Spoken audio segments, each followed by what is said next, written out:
កូនជាទីស្រឡាញ់ឲ្យតើអ្នកទាំងអស់គ្នាមានសប្តាហ៍ដ៏ល្អទេថ្ងៃនេះយើងនឹងរៀនអ្វីមួយដ៏សំខាន់ជាមួយគ្នាយើងនឹងរៀនអំពីជីវិតរបស់ព្រះយេស៊ូវការសុខរបស់ទ្រង់និងការរស់ឡើងវិញដ៏អស្ចារ្យរបស់ទ្រង់ព្រះយេស៊ូវជាព្រះរាជបុត្រានៃព្រះប៉ុន្តែទ្រង់មិនបានគង់នៅស្ថានសួគ៌តែម្នាក់ឯងទេទ្រង់បានយាងចុះមកផែនដីហើយបានក្លាយជាមនុស្សដូចយើងដែរព្រះយេស៊ូវនៅតែជាព្រះយ៉ាងពេញលេញប៉ុន្តែទ្រង់ក៏បានក្លាយជាមនុស្សពិតដែរខ្ញុំមានគ្រួសារខ្ញុំមានមិត្តភក្តិ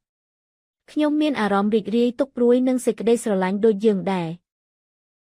ព្រះយេស៊ូវបានយាងមកដើម្បីបង្ហាញយើងថាព្រះជានរណានិងដើម្បីសង្គ្រោះយើងពីអំពើបាបរបស់យើងពេលព្រះយេស៊ូវធំឡើងហើយមានអាយុប្រហែល30ឆ្នាំខ្ញុំបានចាប់ផ្ដើមបង្រៀនមនុស្សអំពីនគររបស់ព្រះនគររបស់ព្រះគឺជាកន្លែងដែលសេចក្តីស្រឡាញ់សេចក្តីសប្បុរសនិងសេចក្តីពិតគឺសំខាន់បំផុតព្រះយេស៊ូវបានធ្វើដំណើរពីភូមិមួយទៅភូមិមួយខ្ញុំបានព្យាបាលមនុស្សឈឺខ្ញុំបានជួយអ្នកក្រីក្រខ្ញុំបានអត់ទោសបាបមនុស្សបានដើរតាមទ្រង់គ្រប់ទីកន្លែងពីព្រោះពួកគេមិនដែលឃើញនរណាម្នាក់ដែលមានឫទ្ធានុភាពនិងសេចក្តីស្រឡាញ់បែបនេះពីមុនមកព្រះយេស៊ូវបានធ្វើអភូតហេតុដ៏អស្ចារ្យជាច្រើនខ្ញុំបានជួយមនុស្សខ្វាក់ឲ្យមើលឃើញខ្ញុំបានជួយមនុស្សឲ្យដើរបានម្ដងទៀត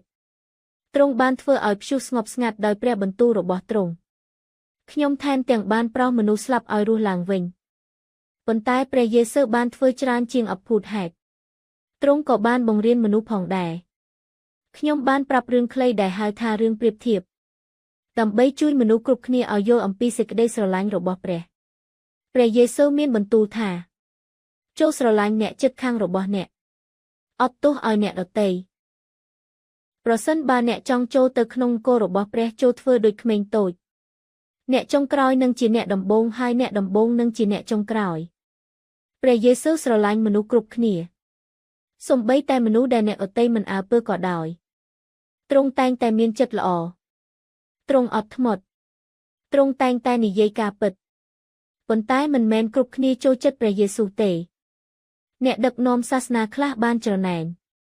ពួកគេមិនជឿថាទ្រង់ជាព្រះរាជបុត្រានៃព្រះទេយប់មួយបន្ទាប់ពីបរិភោគអាហារជាមួយពួកសិស្សរបស់ទ្រង់ព្រះយេស៊ូវបានយាងទៅសួនច្បារមួយដើម្បីអធិស្ឋានភ្លាមនោះទាហានរ៉ូម៉ាំងបានមកដល់ព្រះយេស៊ូវត្រូវបានចាប់ខ្លួនសិស្សម្នាក់របស់ទ្រង់គឺយូដាសបានក្បត់ទ្រង់ព្រះយេស៊ូវត្រូវបានកាត់ទោសខ្ញុំមិនបានធ្វើអ្វីខុសទេប៉ុន្តែមនុស្សស្រែកថាឆ្កាងទ្រង់ទាហានបានលួចព្រះយេស៊ូវពួកគេបានដាក់មកុដបន្លាលើក្បាលទ្រង់ពួកគេបានបង្ខំទ្រង់ឲ្យកាន់ឈើឆ្កាងឈើធ្ងន់មួយហើយពួកគេបានឆ្កាងទ្រង់ទៅនឹងឈើឆ្កាងព្រះយេស៊ូវបានសុគតទ្រង់បានទទួលយកទណ្ឌកម្មសម្រាប់អំពើបាបរបស់យើង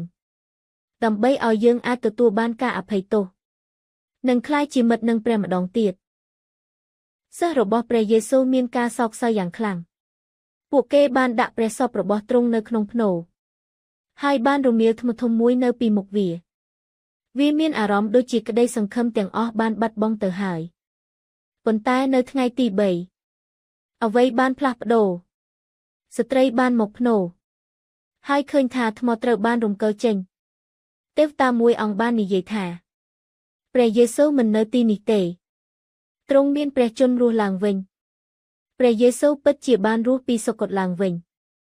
ទ្រង់បានបង្ហាញខ្លួនដល់ពួកសិស្សរបស់ទ្រង់ពួកគេបានឃើញស្លាកស្នាមរបស់ទ្រង់ពួកគេបានបរិភោគជាមួយទ្រង់ពួកគេដឹងថាទ្រង់មានព្រះជន្មរស់ព្រះយេស៊ូវបានយកឈ្នះលើសេចក្តីស្លាប់ដូចដែលខ្ញុំបានសន្យាដោយសារតែព្រះយេស៊ូវមានព្រះជន្មរស់នៅថ្ងៃនេះ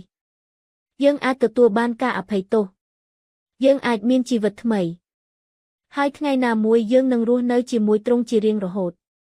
នោះហើយជាមូលហេតុដែលយើងប្រារព្ធពិធីបុណ្យអ៊ីស្ទើវាមិនមែនជាទីបញ្ចប់នៃរឿងនោះទេវាគឺជាការចាប់ផ្ដើមថ្មីដ៏ស្រស់ស្អាតព្រះយេស៊ូវបានធ្វើរឿងទាំងអស់នេះដោយសារតែទ្រង់ស្រឡាញ់យើងខ្ញុំបានលះបង់ជីវិតរបស់ទ្រង់ដើម្បីឲ្យយើងអាចមានជីវិតអស់កលឹបជានិច្ចនៅពេលដែលយើងជឿលើព្រះយេស៊ូវ ទទួលយកទ្រង់ជាព្រះអង្គសង្គ្រោះរបស់យើងហើយជ្រើសរើសដើរតាមទ្រង់ជីវិតរបស់យើងមិនដែលដូចគ្នាទេព្រះយេស៊ូវមានព្រះជន្មរស់ព្រះយេស៊ូវគង់នៅជាមួយយើងនៅថ្ងៃនេះថ្ងៃនេះចូលយើងនិយាយជាមួយគ្នាថាបាទព្រះយេស៊ូវសូមអរគុណចូលយើងស្រែកដោយអំណរព្រះយេស៊ូវយើងស្រឡាញ់ទ្រង់អរគុណព្រះយេស៊ូវ